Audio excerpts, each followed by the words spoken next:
I've got a couple of shows coming up that I'd love to see some of you folks at. On May 29th, I'll be at the Blue Door in Oklahoma City. And on June 1st, I'll be at the Ozark Folk Center in Mountain View, Arkansas, paying tribute to my old friend, Glenn Orland. You can find more info and links for tickets at my website, andyhedges.com. I'd like to start today's show with a poem written by today's guest, Rodney Nelson from North Dakota. This piece is from his 1989 book, Good Clean Fun, and it's entitled A 2 a.m. Call. A 2 a.m. call is no fun at all for a rancher who needs his rest. To heck with that thing, just let it ring. Bud wouldn't leave his warm nest. "But Bud," Liz cried, "maybe someone has died." Her voice, though uncertain, was warning. "Well, Liz," Bud said, "if anyone's dead, they'll still be dead in the morning."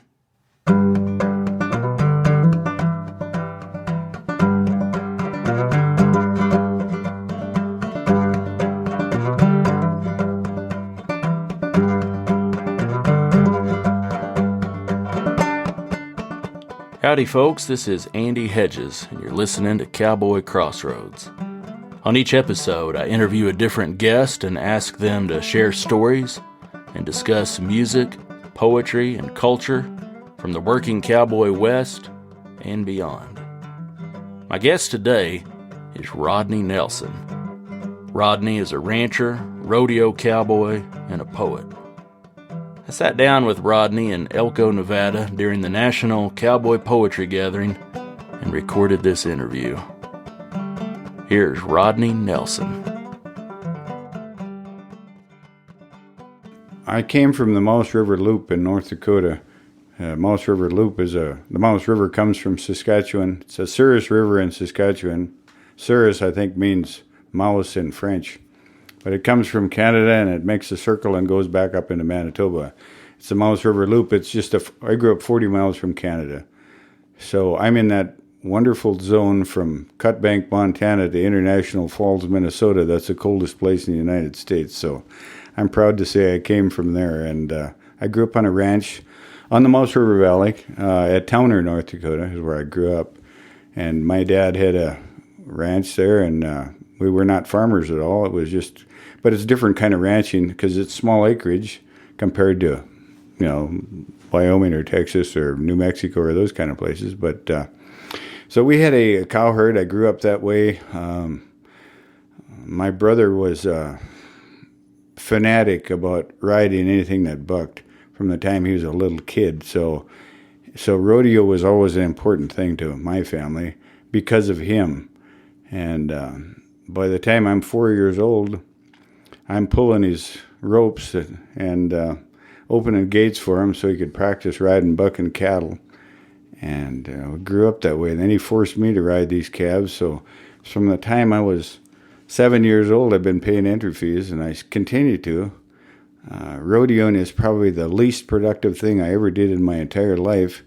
And yet it's the thing, if I could live my life over again, that's the thing I would do way more of because I liked it so well. So I rode calves in those little rodeos when I was a little kid. There's a little pumpkin roller 12 miles from where we grew up, had a Labor Day rodeo, and that was a huge highlight of the year. And as soon as the frost went out in the spring, we started practicing riding calves for that Bantry rodeo. And so I probably rode my first broncs at that rodeo, and I never was a good bronc rider, but I rode broncs for 25 years, saddle broncs, and I rodeoed in fact, Elko is a special thing for me because in 1967, when I graduated from high school, my dad brought me down here. I was entered in the National High School Rodeo here in Elko. So that was my first big trip out of the state. And second time I came to Elko was for the Cowboy Poetry Gathering in 1988. And really, all I remembered was that bear over at the Commercial Hotel. But it was a good feeling to come back to Elko.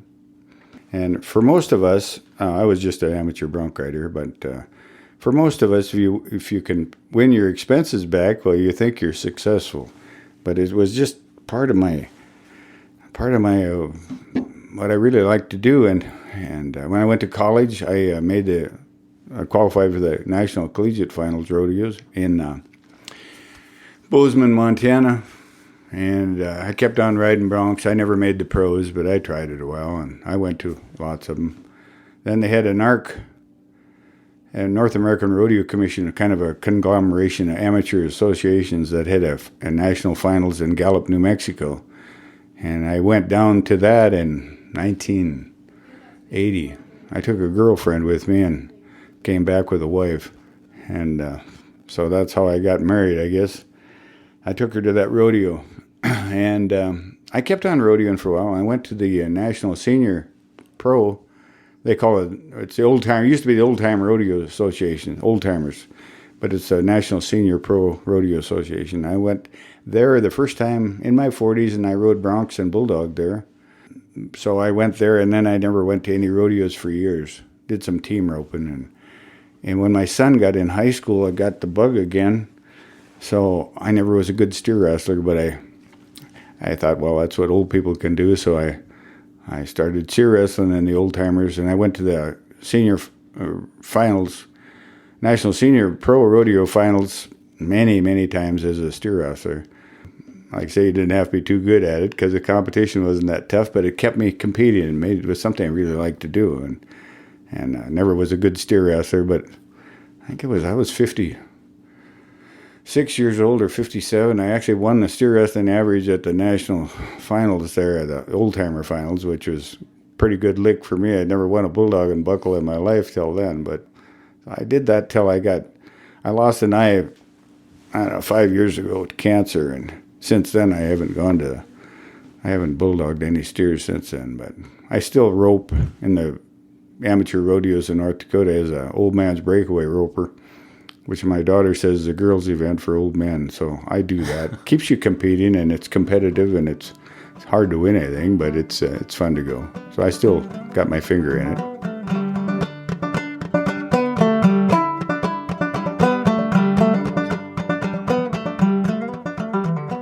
The great New Mexico poet S. Omer Barker wrote a poem about cowboy stories called Fireside Wendy's.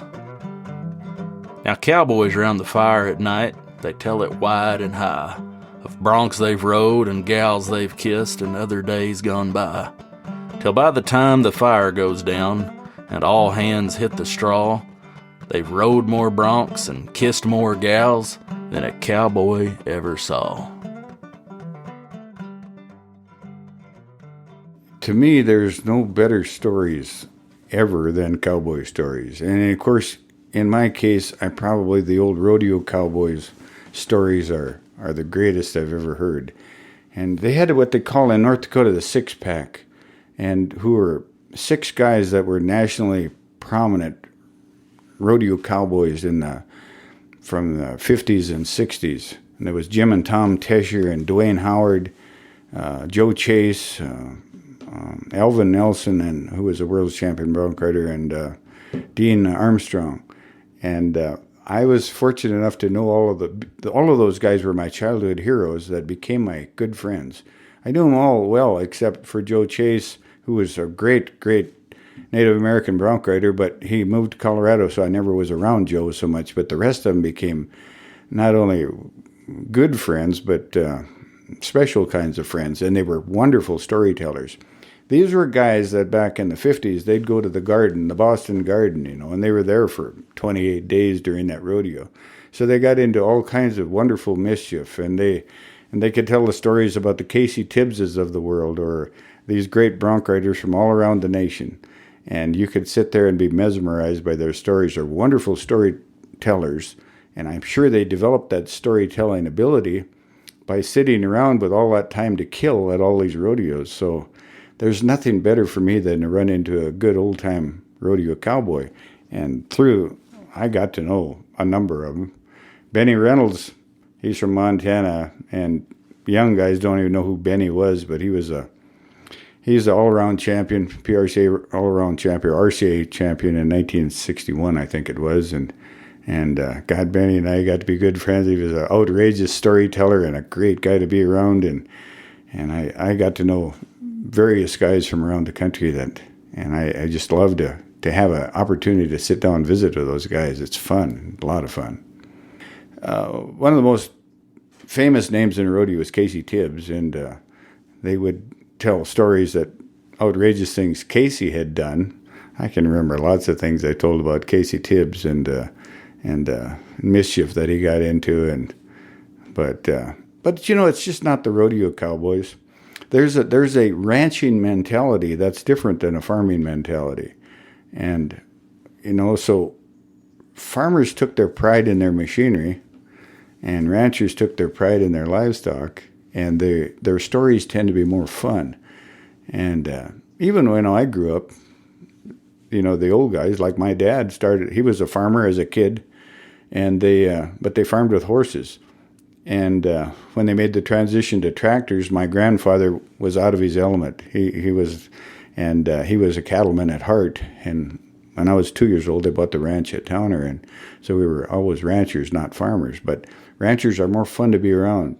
And when you go to ranching communities, I know that I'm going to run into a bunch of people that are going to be good storytellers and have fun. And that doesn't mean farmers can't be good storytellers too, but I really love to absorb the good ranching stories that people have to tell, because there's always good stories you hear, whether it's about cattle or their horses or whatever else. But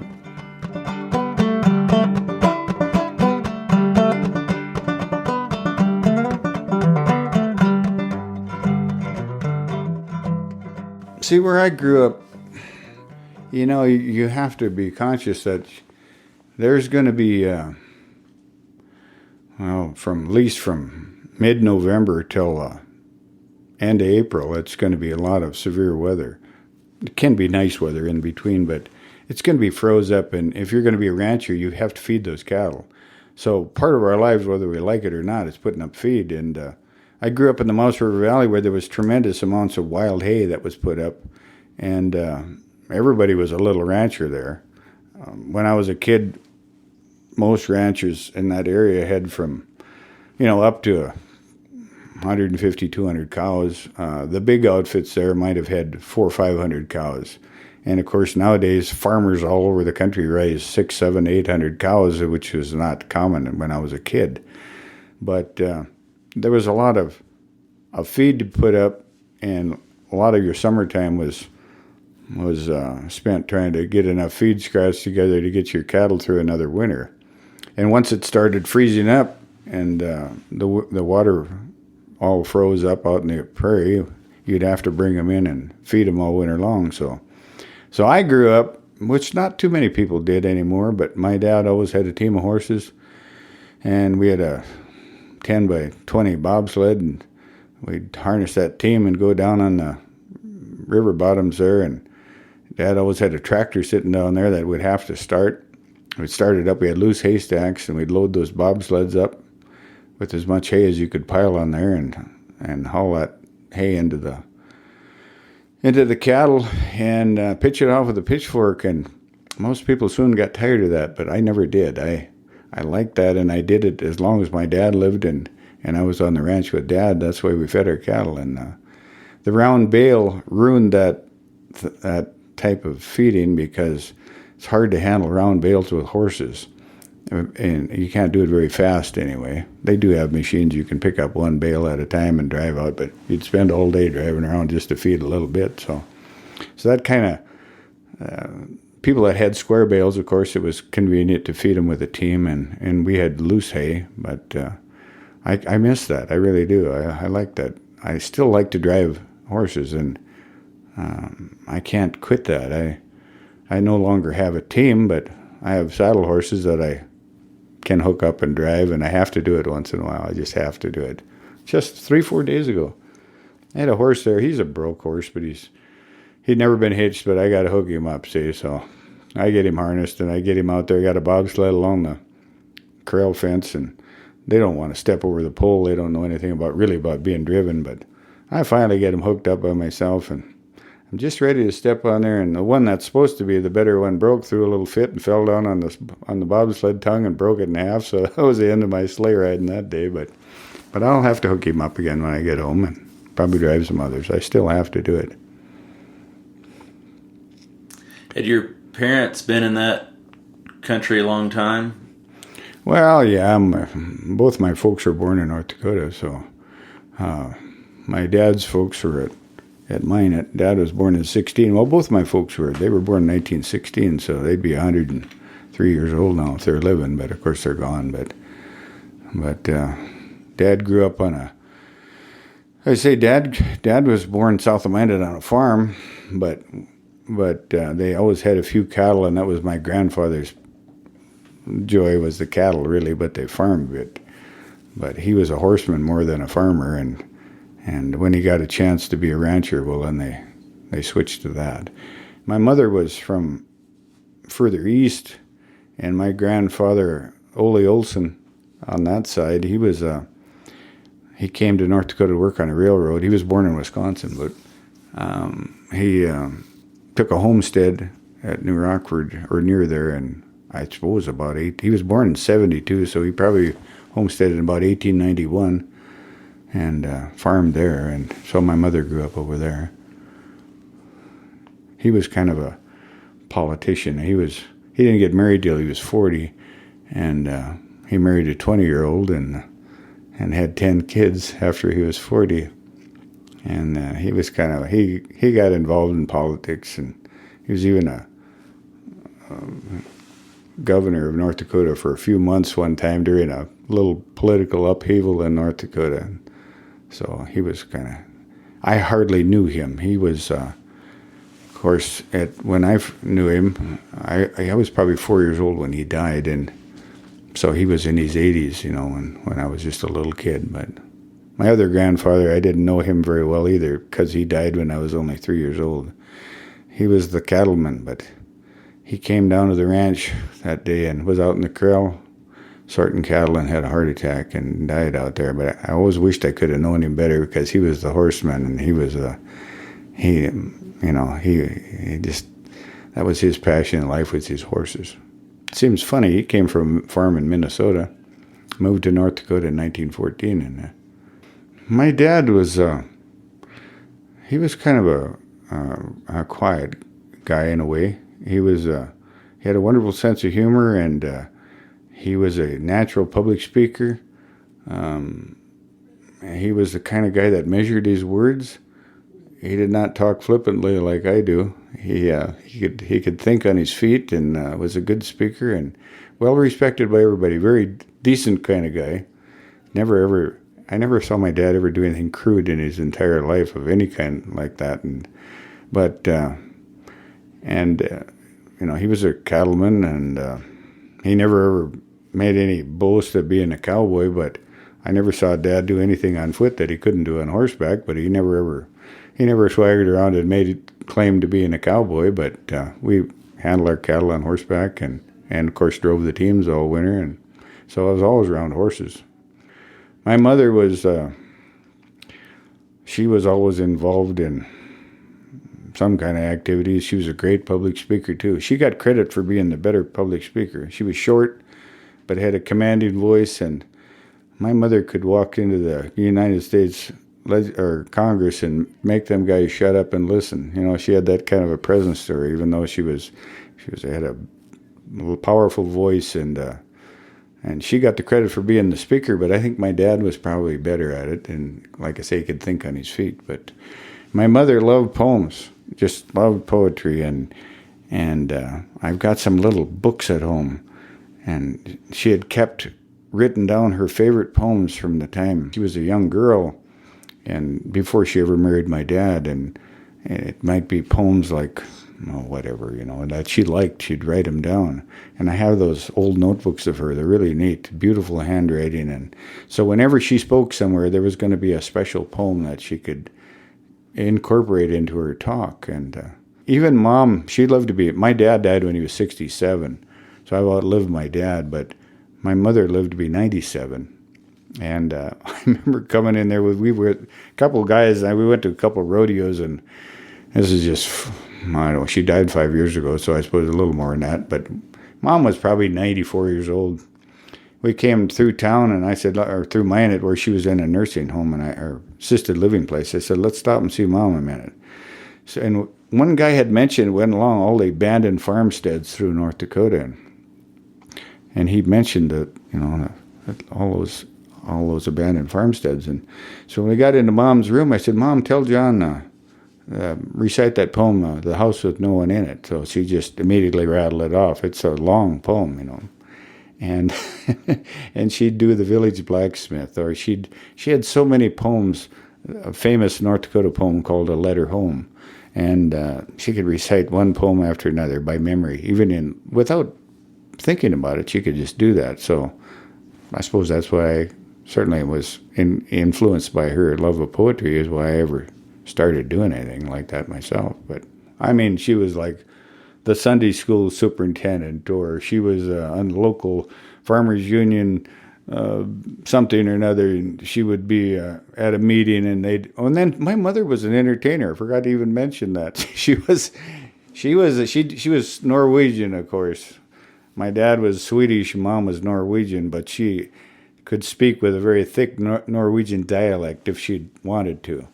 So Mom became an entertainer, and she went, they'd ask her all over the country to entertain at functions. She had these, she had written up things that were kind of jokes, but she was a master at it. And she could people would fall off their chairs listening to Mom's hilarious renditions in her Norwegian accent. So that was part of everything too. She was, when I started being a cowboy poet, I'd go around to places and people would come and say, "Hi, golly, you're pretty good, but you're not as good as your mother," and Mom loved to hear that, of course. But so I always was around her poetry. It's funny about poetry. I went to the National Senior Finals Rodeo in, I don't know, it's in the 80s. I was only about 42 years old then. Wilford Brimley was there. He was in the team roping, I think, and we had beautiful back tag numbers, and we started passing around, having people sign the back of them. And here came Wilford, and I didn't know him, of course, but he was a contestant at the rodeo. I thought he was, and I said, "Would you mind signing your name on the back of your?" And I didn't like his attitude. I thought he was being kind of aloof, but he did sign it and walked off with his little entourage, and it stung me, and it kind of bugged me. So I never liked Wilford Brimley for years and years. But then I went down to Oklahoma City. They had they were inducting a couple of guys from North Dakota into the Cowboy Hall of Fame at the National Heritage Center, or whatever that is. And I walked down for breakfast, and here's Alvin Nelson, the world champion bronc rider from North Dakota, who was a friend of mine. He's sitting there with Wilford Brimley and visiting with him, and I'm going to ignore Wilford because I don't like him. See, I've held a grudge for 20-some years against him. And finally, Alvin said, "Rodney, I'd like to introduce you to Wilford Brimley here." So anyway, he did. And then he says, "Rodney is a cowboy poet." And I'm thinking, shut up, Alvin. Don't say anything about me being a poet, for God's sake, And Wilford brightens right up. "Really?" he said. I just love this poetry." And then somehow I mentioned that my mother could recite all these old poems like The House with No One in It. And Wilford, in his beautiful professional orator's voice, recited The House with No One in It. And then he also recited the Ballad of William Sycamore and told me the authors of it. And one of them was a guy named Joyce Kilmer. I forget which one he had written, but The House with No One in It. The House with No One in It. And it was a beautiful recitation. By the time we left, Wilford and I are best friends, and I've liked him ever since. Well, I've never talked to him since, but I had this wonderful appreciation for him because the thought of the poetry brightened him right up, and it surprised me a lot. And so you never know when you'll find a fan.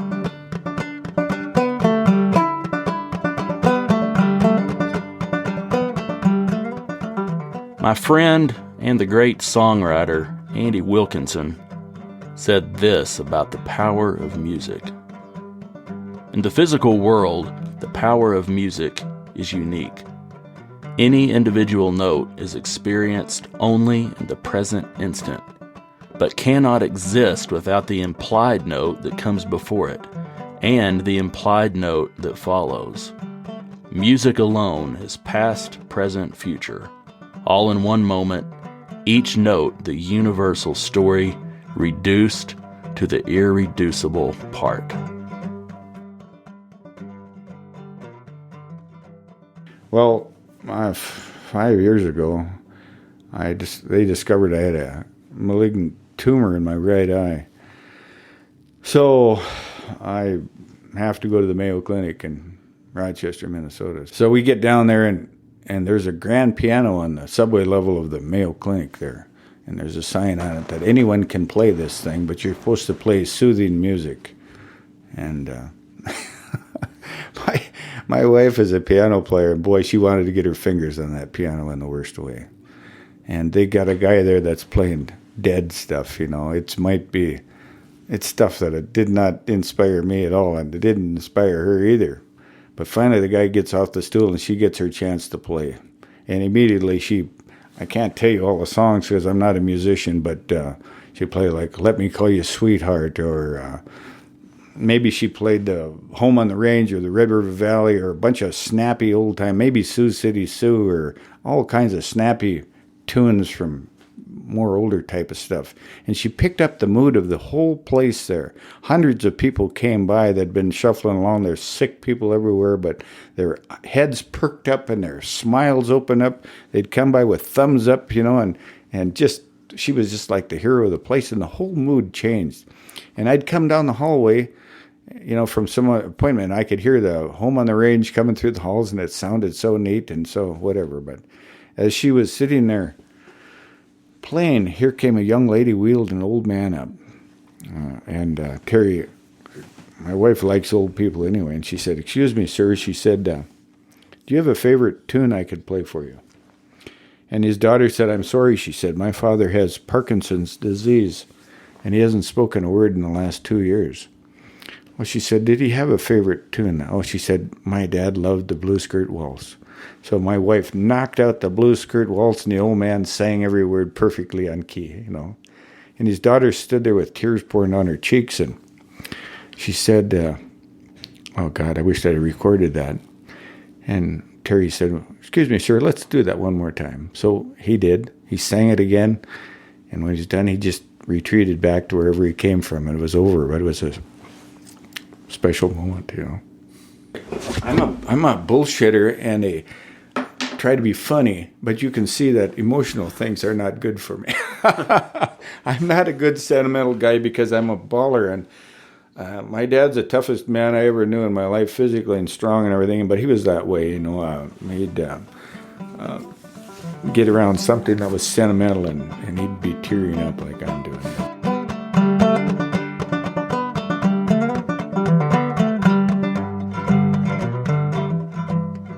I love the way working cowboys and ranchers use humor to deal with the difficult situations that arise in life.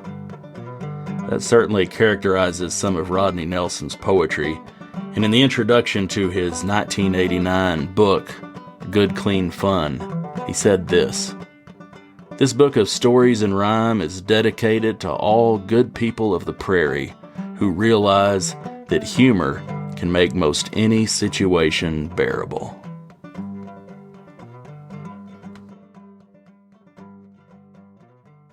The first poem I ever learned was Gunga Din.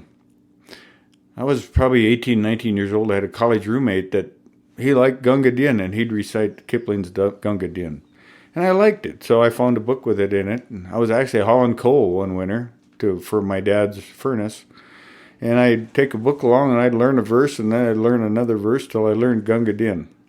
So when I was around people that couldn't get away from me, I'd recite Gunga Din whether they wanted to hear it or not. And then I went to a couple of rodeos one weekend. I went to a PRC rodeo in Aberdeen, South Dakota. And I came back to an amateur rodeo in western North Dakota. And it was unproductive, of course, but anyway, I was in the hayfield a week after that, and I started composing a poem about going to those rodeos. It was not a particularly good poem, but I never did write it down. It became built into my mind before I ever wrote the thing down. So I had that. So when the National Cowboy Poetry Gathering was started in, 83?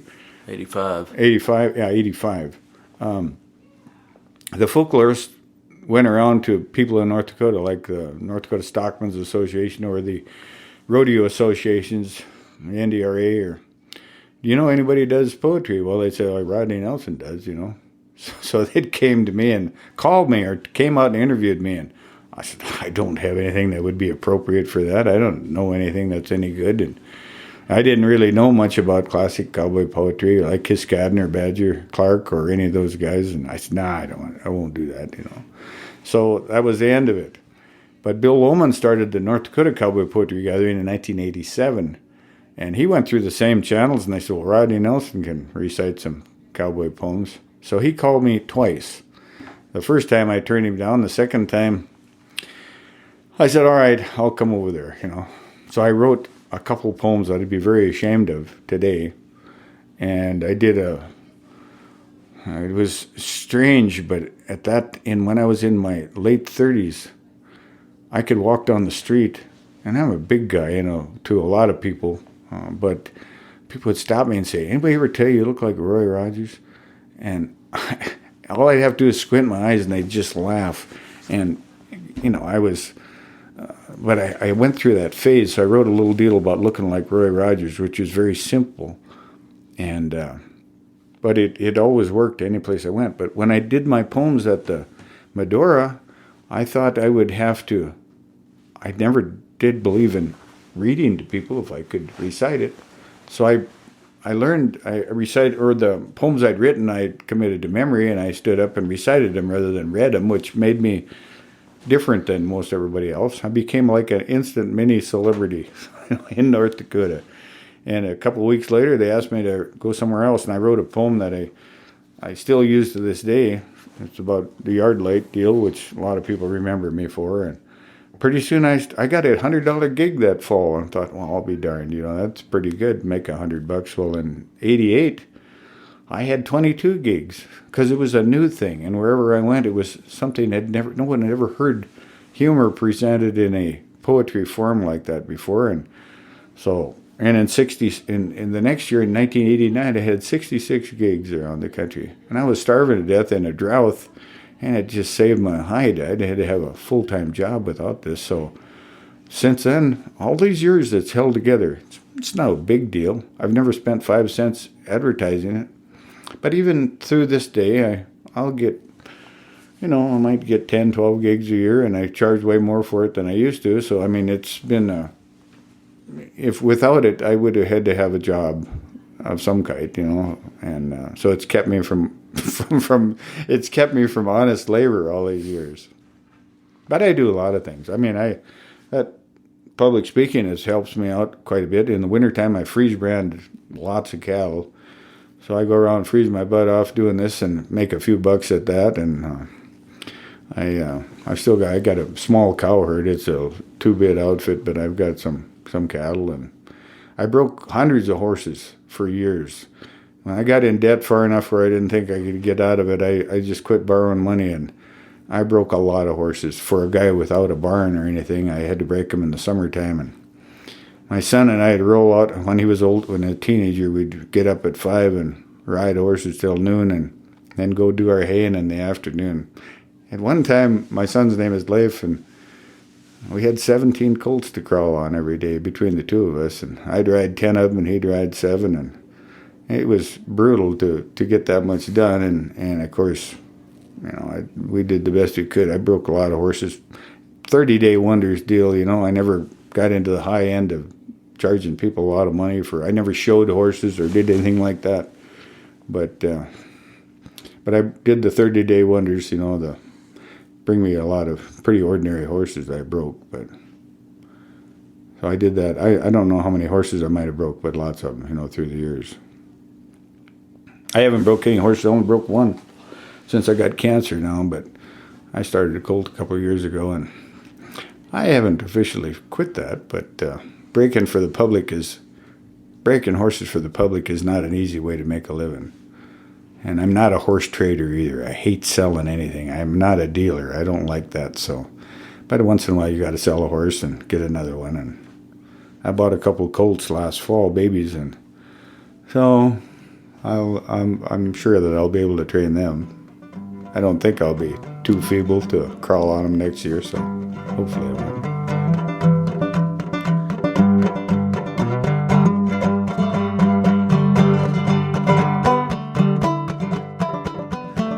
one time I was in probably 1973 or something. I went out drove out to Spokane, I think, for the World's Fair, and with some other guys, and we came back and stopped in Jordan, Montana.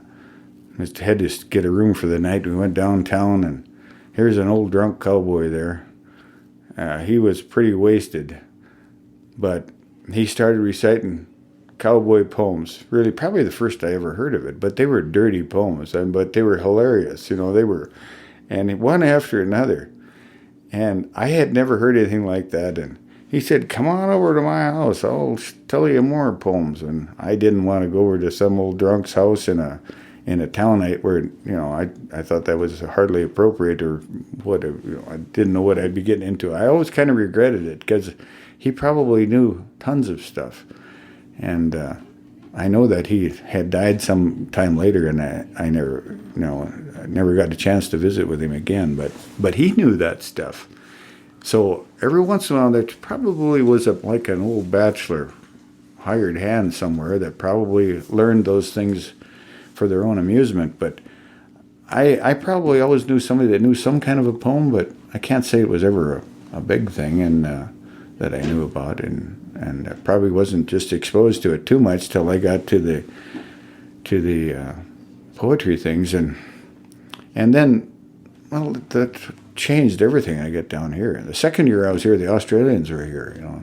I can still see Bill Gunn standing up there and reciting "The Man from Snowy River," and I just shook to watch that man do that. Do you remember Bill Gunn? Yeah, he was a good reciter and a big, imposing-looking fellow in the first place. He looked absolutely authentic to be telling that story. And then, we've always had great moments in Elko.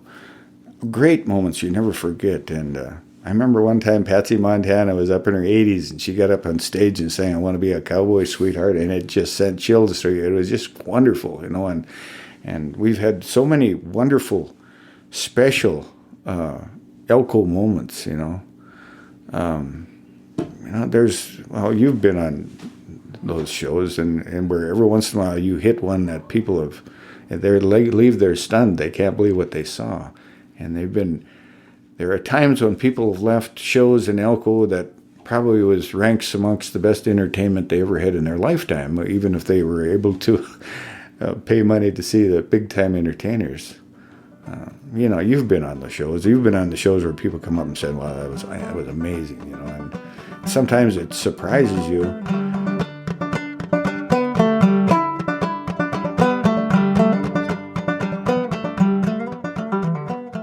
When you go to cowboy poetry gatherings, you hear a lot of talk about what is and what is not cowboy poetry, and everyone has their own definition. Before we hear Rodney Nelson's take on cowboy poetry, I'd like to read a quote from Hal Cannon. This was from his introduction to the anthology New Cowboy Poetry, a Contemporary Gathering. Hal Cannon said this: "All cowboy poets live in the rural West. At the center of the tradition are the men who spend the majority of their time horseback, keeping track of grazing cattle and moving them to market. Many of today's poets are ranch housewives, ranch owners, auctioneers, rodeo cowboys, dude wranglers, and people that hold down 8-hour workaday jobs but raise cattle on the side." I don't know really what ranks as cowboy poetry. Cowboy poetry could be anything that some cowboy might have memorized, and that could be the cremation of Sam McGee, or it could be anything, So I would say the shooting of Dan McGrew or the cremation of Sam McGee could be rated as cowboy poetry, really. It's anything that anybody learned. But I look at Kiskadden's poems, and I'm really amazed at it, and I read what he's written, and he's absolutely authentic in the stuff he writes about, I think, And of course those guys are all, Barker or him, or probably many others, that wrote really neat stuff that were people that knew what they were talking about. Baxter Black accused me one time of writing farmer poetry because I write about my frustrations with machinery or whatever else, or talk about that kind of stuff. But what he didn't really understand is I wrote cowboy poetry from my view as a small-time rancher in North Dakota, which is, like I say, we got 6 months of feeding cows there, with to keep them alive, or feeding 5 months anyway. Hey, so he called it farmer poetry, but we were all, kind of a little bit that way, I guess. We never did any farming where I grew up, except plant a little alfalfa once in a while or something. But cowboy poetry, I don't know really what it is. And some people's idea is they have to write a poem that says, I'm a cowboy, And as soon as somebody starts telling you you're a cowboy, in my place a red flag comes up. I think you're a counterfeit son of a gun if you're trying to tell people you're a cowboy, because if you are one, no one should have to tell you that. And there's a lot of difference in people, in regions, The certain guy from some area may look down on somebody else, And we have our little prejudices, and maybe we look down on the guy from Minnesota, or the Texans look down on anyone up north, or the Nevada Buckaroos think they're the only cowboys on earth. And the truth is, every little area is different.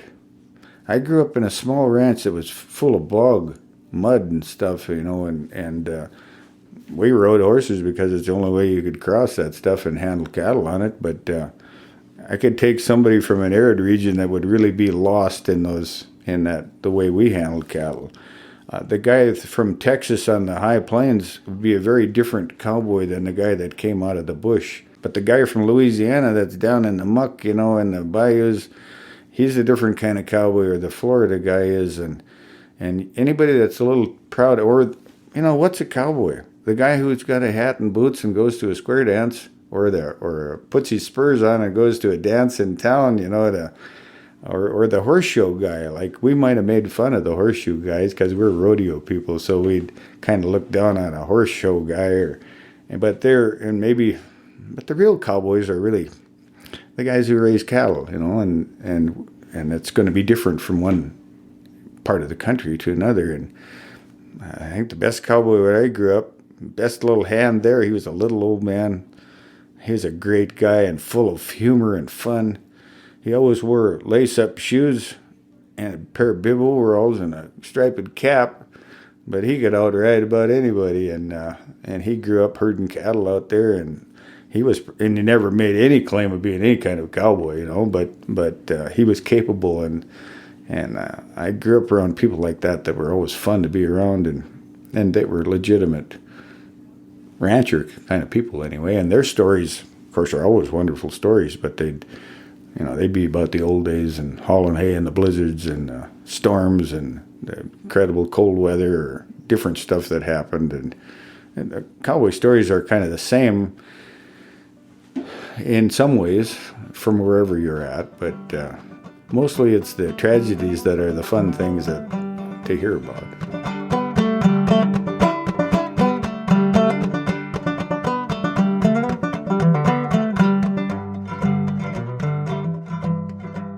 I'll give you one little poem, because, like I say, my mother always had an appropriate poem for something, wherever she was.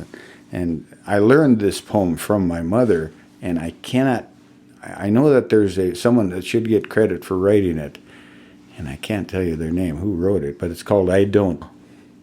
My mother told me not to smoke. I don't. Or listen to a naughty joke. I don't. At pretty girls I must not wink, nor must I ever think of taking a forbidden drink. I don't. Some boys play cards all night long. I don't. Wild youths engage in wine and song. I don't. From naughty things I always run.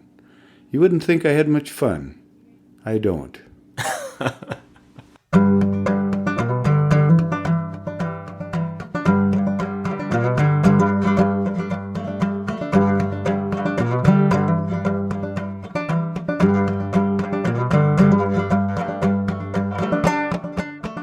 All right, folks, that's it for today's episode. I'd like to thank Rodney Nelson for taking the time to visit with me. You can find out more about Rodney at cowboypoetry.com/RodneyNelson.htm. You can find out more about me and this show andyhedges.com. If you're enjoying this show and would like to help me keep it going, you can make a donation on my website, or you could take the time to write a review and leave me a good rating on the iTunes store. Or you could simply tell a friend to listen to the show. If you'd like to contact me with a question or a comment or a story, I'd love to hear from you. Send an email to andy@andyhedges.com. Thank you for listening to Cowboy Crossroads.